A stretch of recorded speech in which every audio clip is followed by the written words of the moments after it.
Okay, so welcome. We're back. Episode 24 of the Grappling with Physio podcast, take two. We had a couple of connection issues and sound issues that have now been rectified, but I'm joined here with Cole Porter from the Jui Jitsu Brotherhood in Belfast. Cole, how you doing? I'm not too bad, Paul. Thank you very much for having me on today. No problem, mate. No problem. So, realistically, just wanted to get started, have a bit of a chat. Like I said, you asked me previously when we're off air, why did you pick me to discuss? Jiu-Jitsu is worldwide. You're over in Belfast. I don't know anyone up there. I thought it'd make a great conversation. Why don't we start with when you started training Jiu-Jitsu and how you got into it? Yeah, of course. I started training in 2007, and I initially trained with Gracie Barra in Northern Ireland. They were the only Jiu-Jitsu club or Brazilian Jiu-Jitsu club in the country at that time. And I trained with them for 2 years. And after I had left Gracie Barra, I affiliated with the Jiu-Jitsu Brotherhood organization. And in 2014, I opened my own academy, and we've been running ever since. What I know the saying goes that you don't necessarily find jiu-jitsu finds you. What's the story behind that? How did you discover? I mean, I've got my own story, but how did you discover jiu-jitsu yourself, and what made you walk through the door at Gracie Barra? Yeah, sure. So at that time, even whenever I was young as a kid, I was always interested in functional martial arts like judo, boxing, Muay Thai. I knew that jiu-jitsu was a functional martial art, but I was under the impression it was like the sort of traditional side of jiu-jitsu. I wasn't really aware of Brazilian jiu-jitsu at the time. And whenever I had walked into the doors of Gracie Barra, I quickly realized that it was Brazilian jiu-jitsu, and that's, as you know yourself from training, it's super functional and it's good. But I mean, how did it? Did somebody that you knew was doing it, or did you just think it's something that you came across? No, I didn't know anyone that had done it. The Brazilian Jiu-Jitsu in Northern Ireland was quite small at the time, and I had just magically turned up at the right time, I think, and I haven't looked back since. So it was the perfect storm of events of you finding this place, and since then not been able to leave and opening up your own school. Yeah, pretty much. That's brilliant. So for those that don't know, Cole's actually black belt. That's right. Yeah. And what's your lineage? So in regards to Jiu-Jitsu Brotherhood. So Nick Gregoratis, he's my head coach, and he's Roger Gracie's first black belt. And then obviously Roger's dad, Mauricio, would be Roger's coach as well. So it's quite a small lineage, and I'm really proud to be one of Nick's black belts as well. That's brilliant. When did you get presented with your black belt? I got my black belt in March 2020, so just before the world closed down. I got a chance to go to Arizona, and Nick gave me my belt at one of the seminars in Arizona, which was absolutely amazing. Like whenever I first started Jiu-Jitsu in Belfast, I had no idea that I would ever get my black belt in Arizona in America. It was an awesome place to be. How would you describe the journey from white all the way to black?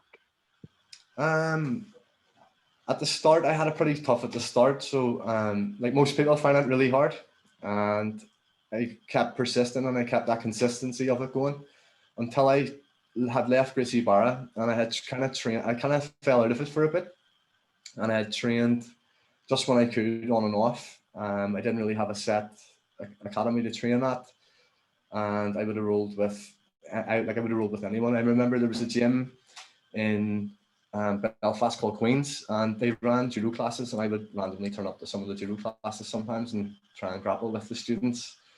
And then eventually, with falling in with Nick and the Jiu-Jitsu Brotherhood, I got back into the whole structure of it again and started getting promoted and getting guidance, really, and just took it from there. And like I said, I never looked back from then. It's interesting you should say that, because when I was chatting with Keith from Cooper's MMA, he said there was a point around about purple belt.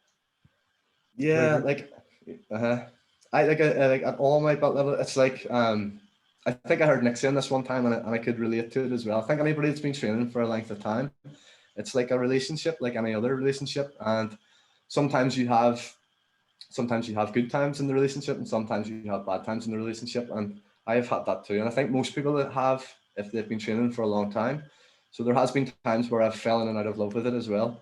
But I've always kind of had that consistency with it instead, just stuck with it. And it's never let me down, that's for sure. Never let me down. How important is it? Well, how do you deal with that now that you've got your own school and you're kind of responsible for coaching other students?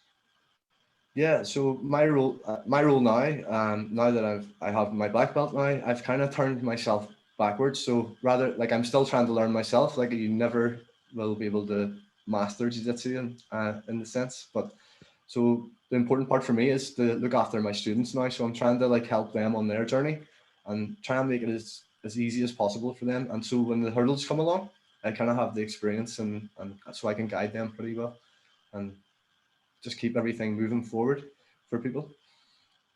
How did you find Nick, or did Nick kind of find you?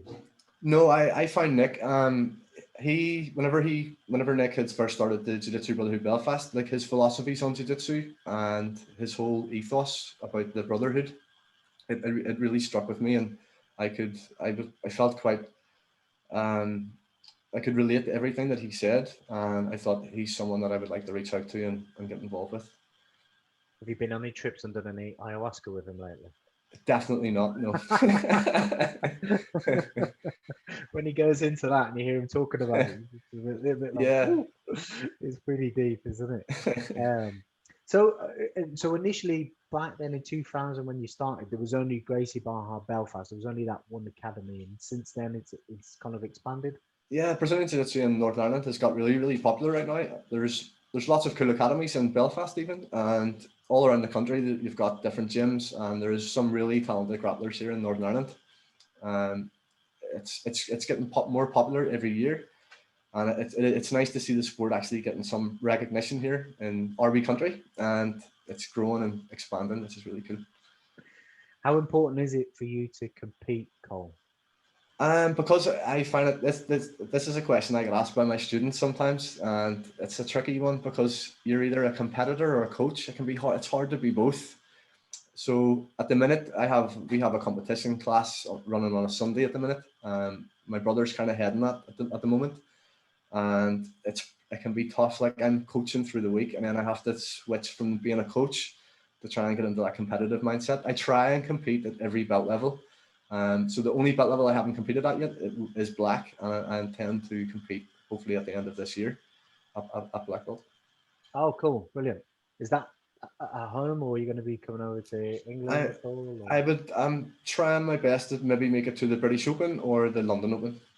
Fingers crossed. Well, that's good. Well, if you're at the British Open, give us a shout, because it's usually in Coventry or Birmingham. It's not too far away. Yeah, I was there. I competed there at brown belt actually. It was there. Pretty good. It was well run, nice and smooth. The body power one, was it the body power one or the one in Coventry at the ice rink? I think it was at the ice rink. Yeah, it was in 2018. Yeah. Mm-hmm. Freezing. Trying to warm up was a nightmare for that one. It was good. It was good. How obviously during the COVID period, I think this is a good kind of time to discuss this. How have you managed to kind of keep the school going and retain your students? I am actually really, really blessed. Like, I have some really, really dedicated, loyal students, and without them, there would be no gym. Unfortunately, landlords and stuff here, they didn't give really any help. Rent still had to be paid, bills still had to be paid for electric, things like that. And without my students, there wouldn't be a Jui Jitsu Brotherhood-Belfast anymore. So I actually owe a lot to my students for that, keeping that going. I was stressed out, so stressed at Christmas time, because I didn't know what was happening. I didn't know, coming into the new year in 2021, I didn't know if we were going to be able to open again, or nobody really knew anything, what was happening. And I was joking with my brother about this. I was so stressed, like I was losing weight and stuff as well. And I'm already small. And I said to him, like, stress will bring any man to his fighting weight. And I felt like I was definitely at my fighting weight over Christmas.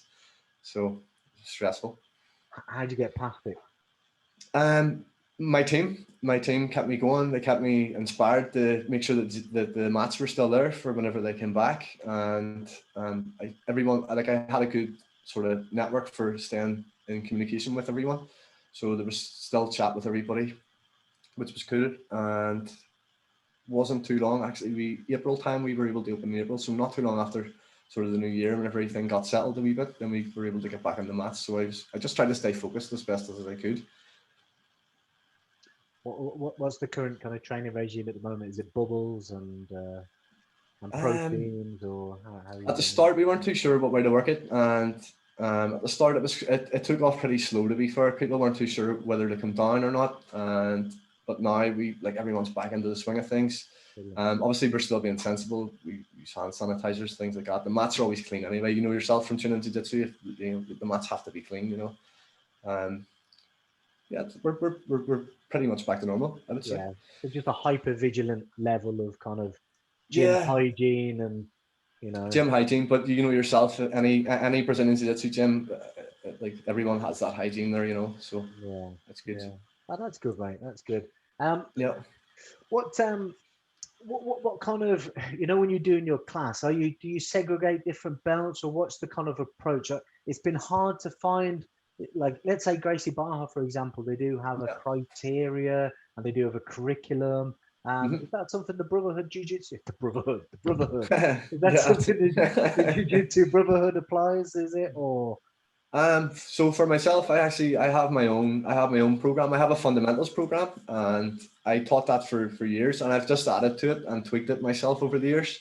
And I actually have an amazing purple belt at the minute called Aaron. He's recently this year just took over the fundamentals classes for me. He also coaches our beginners course. So we actually have a beginners course that runs every 8 weeks, and then I take the more advanced classes and things like that. My brother will be coaching on again for me. My brother Matt, he's a brown belt, so he's pretty high level too. He knows his stuff. So yes, we kind of are. We would have a main structure for the fundamental kind of stuff, and for the advanced stuff, I like to try and let people organically branch off into different things, especially after blue belt and stuff. What's interesting, I was listening to Daniel Strauss and Jeff Lawson. They did a podcast the other day, and Jeff was like, he's trying to write a criteria. He said it's easy to write a criteria for kids and fundamentals. He says, Yeah. but how do you do it for adults? It's just never ending. So it's for I would say from purple belt, like when you get, I was a blue belt for 5 years, and I had a lot of time. Like blue belt was my most favorite belt to be at, and I felt at blue belt I got a lot of time to learn a lot at blue belt, to experiment with stuff, make mistakes, and sort of correct little different things. Because I was a blue belt for 5 years, I would say in the last 2 years of my blue belt, I learned the most. So heading into that purple belt, I felt like I could, like the purple belts in my gym, it doesn't take me a lot to correct them. I can give them some guidance, and they're able to apply it more or less straight away. So to let people organically try and fix things for themselves, I think it's healthy too, because mistakes are important. I think I always say to people as well, failure is the only, well, in Brazilian Jiu-Jitsu, failure can reward you really well, because you have to make mistakes to keep growing and learning and keep moving forward. It's interesting what you said about being a blue belt for 5 years. Do you think the Yeah. emphasis is too strong on people progressing and pushing through belts? I don't really know. I don't know how other gyms would have. I don't even know what the criteria would be for other gyms to promote people to blue belt. But I know if you're a blue belt in my gym, I got this from Nick. He said to be a good blue belt, you should be able to defend yourself. So your defense should be really good. And looking back on it now, I do agree with that, because if you can defend yourself, then you can start to branch out, especially for attacking and stuff like that. Yeah, I like what Keith from Cooper's MMA said. Keith Cooper said when he met Nick, and he was frustrated that I think it was either purple or brown belt, and he said, Mm-hmm. look, like a black belt isn't somebody that has a plethora of 1,000 moves they can do in one particular position. He says, but they have the greater understanding, Yeah, yeah. of So concept. mhm. Nick Nick would be very concept based, and like he does teach techniques as well, but he is really big on concepts. And if like I still teach my students the concepts that Nick has taught me, and I can definitely see them working for people. I think if you give what's that saying? If you give a man a fish, you feed him for a day. If you teach him how to fish, you can feed him, for ages. So I think that sort of with the concepts thing, you can sort of, if you tell people concepts and make them try and understand them, they can learn more from them as well, and kind of add that into their own games and grow from there. I think it's really good. Mm. What about kind of like if you're on the mat all the time and this is your full-time job, you know, rolling with all the other guys, I'm sure, especially with your brother, I'm sure there's some healthy competition there, is there? Oh yeah, every week, every week he can be tough. He can be tough. And is he younger or older? He's younger than me. He's 27. So he's in his prime. I always say you're in your prime, and he gives me a hard time all the time. So But there's going to be that healthy competition no matter what. But yeah, I'm yeah. just thinking, let's say with others, you know, with the members of the gym, how do you kind of stay functionally fit and healthy and manage your injuries? And So I try and I try. I'm not a particularly big guy, and I try and eat well. So I try and eat well. So I try and keep my diet pretty decent, and I lift weights 3 times a week to try and keep injury at bay. So I use that for injury prevention. It kind of stretching is a big thing for me now too, because I'm 35 now, so I'm starting to feel the effects of being on the mats for so long. So I would stretch. I probably should stretch more than I should, and I just train smart. If I'm on the mats, like even though I'm a black belt, I think this is a taboo thing as well. Like even though I'm a black belt, like I still tap. You know, if I feel like I'm caught on something and I'm gonna hurt myself, like I will tap. So well, that's interesting to hear because, you know, I suppose, you know, having spoken to other higher level jits practitioners, mhm. I'd say sometimes it's very hard to let go of the A game. You know, if they come up Yeah, against like a lower belt and they trump them with something, yeah. they Uh, resort back to A game and think, I don't want to lose face. Yeah, it's kind of probably a little bit like I know a lot of people say that there isn't ego in BJJ, but there kind of is a wee bit as well. But I think if you approach your training smart, you can grow as well. You know, it'd be different if you were in your academy and you're playing your A game, then you're playing your A game. You probably won't get tapped out. But if you're wanting to expand and experiment with different techniques, then you have to take risks if you know to learn that or maybe implement that into your A game. So I think it's important to train smart like that, especially if you're wanting to implement new techniques. I'm still learning too. So even though I'm a black belt, I still try and train with an open mind. A lot of my blue belts do some crazy stuff, and I always ask them, like, can you show me how you do that? Because some of the stuff they do is pretty cool, and my purple belts would be good too at that. So I can learn off them as much as they can learn off me, which I think is really cool.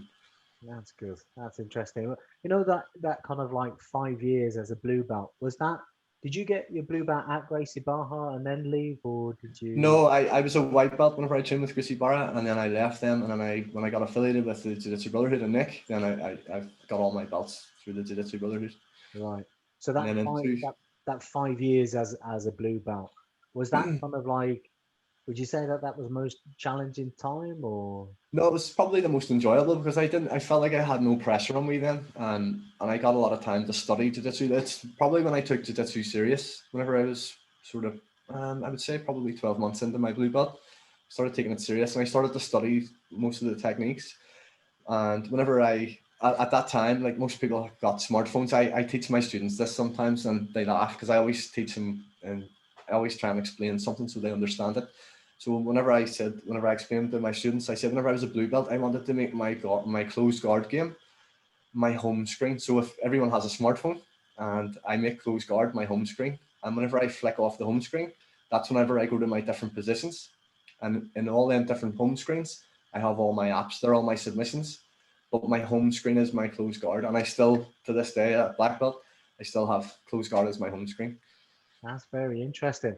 Um, did that come from Nick? Because if you listen to kind of, I heard John Danaher saying the other day, I think it was on Joe Rogan, that Roger Gracie's game was predominantly built off a very strong close guard.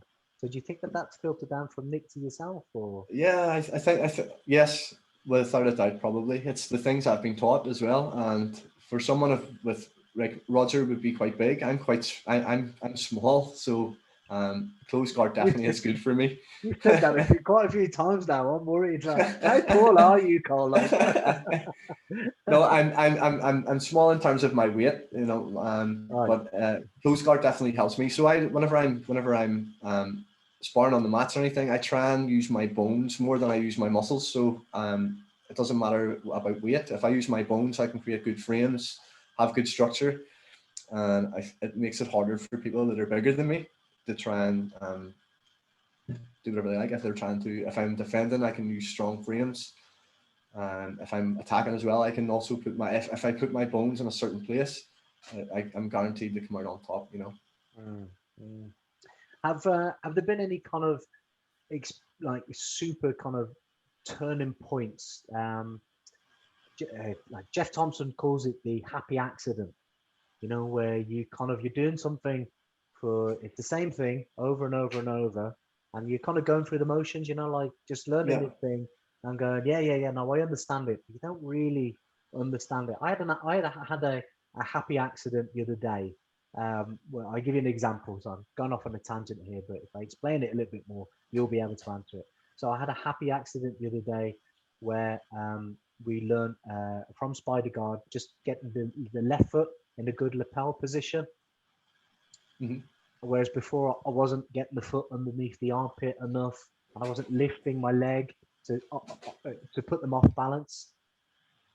And from that, just from doing that, led on to so many sweeps and positions, and and then when it came to just from moving your leg, you were able to implement all the techniques. From moving my leg and showing, Yeah. I forgot what the proper terminology of it is in judo. My coach is going to be swearing at me at the moment. It's where you off balance someone, and just from that thing, that led on to so many other things. And then I did this. I managed to pull off a nice sweep, rolling at full pace. Pressure testing it. Yeah. And I was just like, it was one of those happy accidents where you go, fucking hell, this actually works.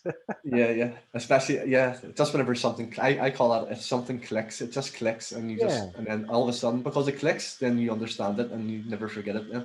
And you can never forget it from then on once it kind of it sinks in. Whereas before, I'd done this drill, God knows how many times, and I was paying complete lip service to it. Do you know what I mean? Or I don't know, maybe I wasn't ready to receive the information at that particular time. But when it did happen, it was just like a bit of a eureka moment. But so have you had? Well, I'm sure you've had lots of those. Yeah, I've had loads as well. I've loads, but a good one would probably be if the next time you're on the mats, if you actually look around, like how many people actually use their hips. We're always told that the hips are the strongest thing that we have in jiu-jitsu, but how many people actually use them on the mats? People use them for bridging and shrimping, and you can, like, a good thing that Nick would have, this is one of those concepts, he called it the deadlift. Like, we can deadlift into things as well. You can use your hips all different ways. So that would probably be a happy accident. That maybe it wasn't a happy accident. He did tell me about it, but it made me more conscious of how I was using my hips and stuff. And still to this day, I try and fight with my hips more than I fight with my hands, if that makes sense. Do you not think grip fighting is essential though as well at the same time? 100%. Yes, definitely. But if you use your hands and your hips at the same time, so I call it grips and hips. If you use grips and hips, you're definitely going to be fine. That's that's a t-shirt. You need to get a clothing company there with some. We got a Polish lad at our gym, and he come in the other day, and we got on about grips, and he just went, grip is grip, in his Polish accent. Our coach has got a t-shirt printing thing, and he printed him a t-shirt. He printed it. Yeah, that's pretty cool. It was great. Oh, that's good. So another happy accident that I had was last year, whenever I got to go to Arizona, I went to a friend of mine called Gil. He runs a gym called Black Flag in Arizona, and I got to train with him. And he does catch wrestling, and his guys were amazing at it. Like, I couldn't believe, like, they were in Brazilian Jiu-Jitsu. We're told position before submission, and these guys were just ripping submissions from everywhere. I couldn't believe it. Like, it blew me away whenever I seen them rolling. So that was really good to get exposed to. I think I hadn't been exposed to that before, and it was super cool. Yeah, that's brilliant. I was lucky enough to do a catch wrestling seminar with Chris Crossan. Right. So he actually he came down to Coventry. It was probably about 4 or 5 years ago, and we did a catch wrestling seminar with him, and it was absolutely fantastic. And he's kind of like one of a dying breed. They call jiu-jitsu the gentle art, well, they call catch wrestling the violent art. And He is very much, and he is a second degree BJJ black belt under Eric Paulson. Right, he's a big name in catch wrestling as well, I believe. Yeah. But I think that's again, he likes, as much as he likes fighting in the gi, he likes the catch wrestling side of things. But it's quite interesting, the whole catch wrestling type thing, the history of it, because some of it comes from the Royal Navy. It dates back, yeah. I was talking to Gil about this. Funny enough, whenever we were in Arizona, he said it dated back to England as well. I was like, I did not know that at all.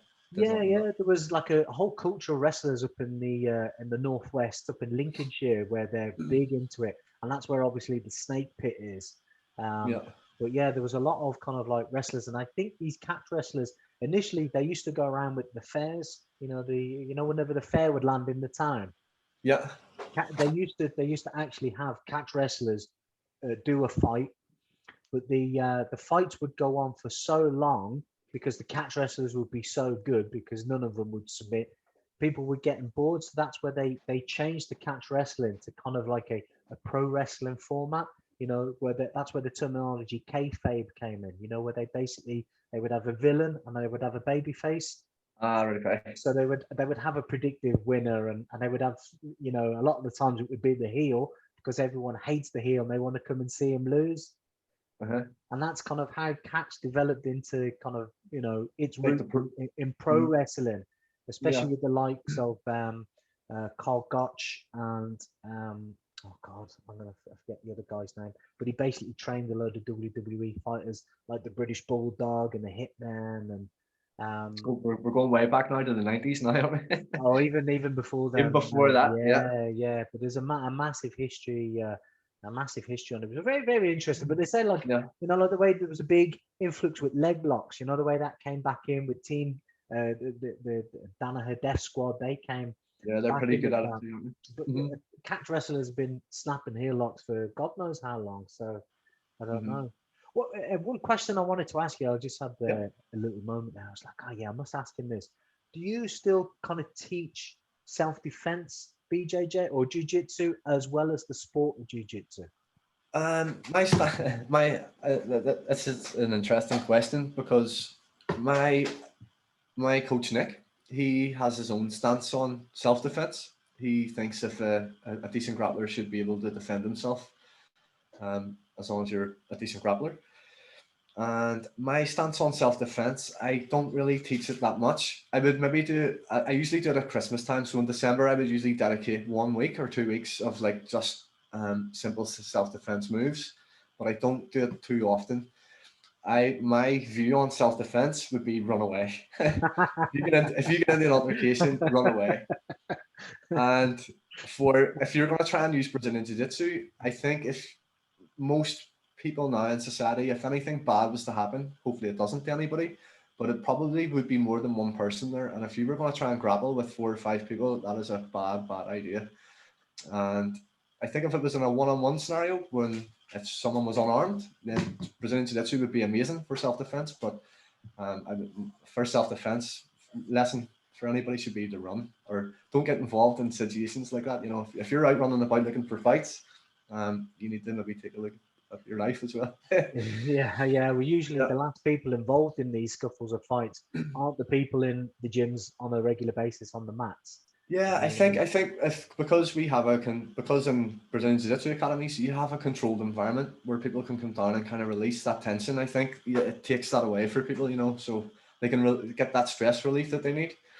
And they don't want, like, if you want to fight, you can come down and fight your buddy whenever you come down through the week, rather than going and getting drunk or picking on people if you're angry or, like I hear this all the time and I've done it so many times myself. You could be having the worst day ever, but as soon as you're on the mats, everything just disappears, for that 1 or 2 hours that you're there. And I think that's a really special thing that Brazilian Jiu-Jitsu can offer people, especially for mental health and for your physical health as well. So yeah. How's your, bit of a personal question, Cole, but how's your mental health been over the last kind of like year with COVID and the gym and stuff? It hasn't been too bad. Like I said, there at Christmas time, I got a bit stressed, but I would be quite headstrong, and I would be quite focused. So if I stay focused, I usually keep myself okay. My support network was great. My students are fantastic. Like they are so amazing. I can't tell you enough how great they are. without my team, I wouldn't have got by as well as I should. I did get by really well there, but it was because of them. Like I had a good support network there, which was great. That's good. And I've seen you do quite a few trips, or you've done a few trips down to kind of Cooper's MMA and Navan as well, haven't you, in the past? Yeah, we try to. They're not too far from us, so it's a bit complex because we're in the north. We're part of the UK, and Keith is in the Republic. But we try and make trips and call in to see each other. He actually called in to see me last month, which was pretty cool. He had a guy fighting at a show in Belfast, and they called in to train. It was nice to see him. I hadn't seen him since before the whole coronavirus thing, and the last time I did see him, he was the day that Nick actually promoted Keith to black belt, which was nice to be there for as well. Keith's a cool guy too. Yeah, great. No, that's good. That's good. So what's the kind of like plan for the gym over the next, the short-term goal, let's say the next 6 months? Short-term goal is to try. Well, because we're not that long back on the mats. My focus, like I said, even at being at black belt now, I'm trying to dedicate some days to competition training at the minute, and I'm coaching everyone as well. So I'm trying to get everybody back and get the cobwebs blew out and get everybody back on the mats. That would be the short-term goal. The long-term goal is my gym is getting bigger. I need a bigger boat. So I need to try and find a bigger venue, which is probably the biggest thing that I need. Okay. Oh, brilliant. So you are on the lookout for a new venue at the moment? Yes. Yeah. Mm-hmm. Wow. Okay. Excellent. Well, good luck with it, mate. Yes, I hope. Hopefully, the location that we're in at the moment is pretty good. It's easy to get access to my gym from everywhere, from the city centre in Belfast, from the motorways. It's handy to get to. So I would hope to try and stay within that area as well, because it's pretty handy. So what would your advice be? Let's say we'll pick two demographics. All right, somebody like a teenager coming in, or a young kid coming in to start jiu-jitsu. What would your kind of advice be to them, and what would you be how would you be guiding their journey? If it was somebody younger, I would probably try and tell them to enjoy it rather than put pressure on themselves. I think whenever you're young, especially from a school setting, schools put pressure on kids as well, especially with the way exams and stuff would be. But if you're going to do some type of sport or physical activity, it doesn't have to be jiu-jitsu, it could be anything at all. Football, hockey, rugby, anything like that. No, don't put pressure on yourself, go and enjoy it. It's meant to be something that's meant to be enjoyable. So I would focus on that more than the actual. I heard Clark, this is interesting because I heard Clark Gracie years ago on a documentary that I listened to, and he said that he was talking about surfers. I think it was surfers he was talking about, and he said, and there was a surfer and he was really, really good, and they were asking him how he was so good, and he said, I'm having fun. And because he was having fun, he was just naturally good at it. So I think that applies for Brazilian Jiu-Jitsu as well, or any sport. If you're having fun, you're probably going to be good. Brilliant. Yeah, no, that's pretty good. I think there's, especially with my own kids, I'm conscious of the fact that they know they can train jiu-jitsu at any time, or start it at any particular time. They've done taekwondo and they've been to various different things. My eldest son's big into football, and I don't want to put too much pressure. I don't want to be that parent. Do you know what I mean? Yeah, so you don't want to make your kids live your life. You don't want to make them do what you want to do. I totally understand that too. And I think even for my adults in the gym, I have a team getting trained up at the moment for kids classes to be kids coaches, and so I'm looking forward. That's another thing that would be a goal in the gym, is to get kids started as well.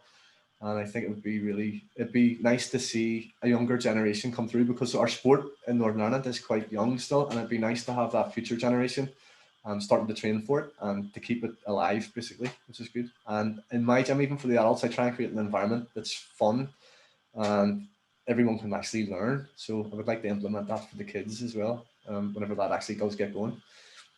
I suppose so. That answers the next one. So the same approach to like an adult coming in. Yeah, I have had people, I have had guys walk into my gym and they really look intimidating. They look intimidating, but whenever they chat to me, they tell me that they were terrified to come through the door, and it baffles me sometimes. I think because I've been training jiu-jitsu a long time, I kind of forget that aspect of that. And I joked to my brother not that long ago about it. I was like, if anybody can crack that code of how to eliminate that fear factor of walking in the door, they would be a rich man, I don't think it would have to be even for jiu-jitsu, just for anybody that's wanting to try something new, to get over that fear factor. I think COVID has actually helped with this as well, because whenever we opened again, we had started a beginner's course. And usually when I start a beginner's course, I would get an average of 12 to 14 people on the course. I had like 30 people there. And I think people with the COVID thing, they're realizing, you know, life's too short. Maybe they'll actually give this a go and see what it's like. So I think that's a big factor in things too. That's a really good topic you broached on there, because you know, round about that age, you know, especially when there's ego involved in it. If these people have been living that certain life, you know, for such a long time, and then all of a Yeah. sudden, you know, they've got to go to jujitsu, where guess what, you're gonna get strangled and maybe like tapped out by Harry Potter over there in the corner, or the kind of the kid who came in on an electric Yeah. scooter. You know, Yes. have you Yeah. seen Yeah. that meme? Have you seen that meme flying around? And it's the young skinny guy on the electric scooter with the satchel and the little Right. handlebar moustache, and above it it says, "That's the killer in the jits gym." You know? Yeah, definitely. I have a kid in my gym. He's 19 and he's tiny, and he's like that as well. He's good on the mats. He's good to see on the mats. Yeah, and it must be hard, you know, to let go for some of these things with the ego if it's so embedded, and then you've more or less you've got to start again. So the first thing I do, the first thing I do on my beginners course. So I'm always there on the first day. Like I said, I have an amazing purple belt, Aaron, who is the beginners course coach. But what I do, I make sure that I'm there on day one, and what I greet everybody whenever they come in. So it takes that sort of intimidation factor away. And then whenever they come into the room, what I do before the class even starts, I tell everyone to go and mingle with each other. I give them 3 to 4 minutes, and I let everybody mingle with each other before we do anything, you know. And I think that is important for any team to do, you know. If all these brand new people are coming in and they don't know anybody, some people came with friends, some people came on their own, but it's nice to have that 3 or 4 minutes for people to interact with each other before you do any type of learning or any type. Because if you have people comfortable in an environment that's nice, then you'll probably they will learn a lot better, in my opinion. That's good. That's really good. Now it's a good approach. Is it the same? Do you do that kind of like 6 week foundation course where they kind of come in? So we run that every 8 weeks. Right. So that runs every 8 weeks. Once the 8 weeks is finished, then we just roll into another 8 weeks. So we do. What's the attrition rate like? Our attrition rate was good there before everything got closed down again, and then obviously with people not sure whether to train or not, and the gyms being closed actually, so we couldn't actually open for people. So, but whenever we got up and running again, most people came back. From the last beginners course that we had before we closed, a lot of them came back, which was pretty good. Good. That's great, mate. Brilliant. That seems like a great approach. All right, Cole. Well, I'm conscious of the time. All right, I don't want to keep you for too long. Yeah. I've really enjoyed this chat, and it's great to get your story out there. And No, I appreciate you letting me come on and yeah, talk. no, It's nice. it's really good. The idea is to speak to as many people from all over the place, to be honest with you, and then Yeah. spread the kind of the journey about jiu-jitsu and what jiu-jitsu can offer to, you know, each person as an individual. Especially, I think there's a big gap in the market for guys, especially late 20s upwards. You know, if you've got mental health issues and you want to tackle those mental health, you've got stress and anxiety, then believe it or not, getting on the mat with another bunch of guys and rolling around, and It it's one can of the help, yeah.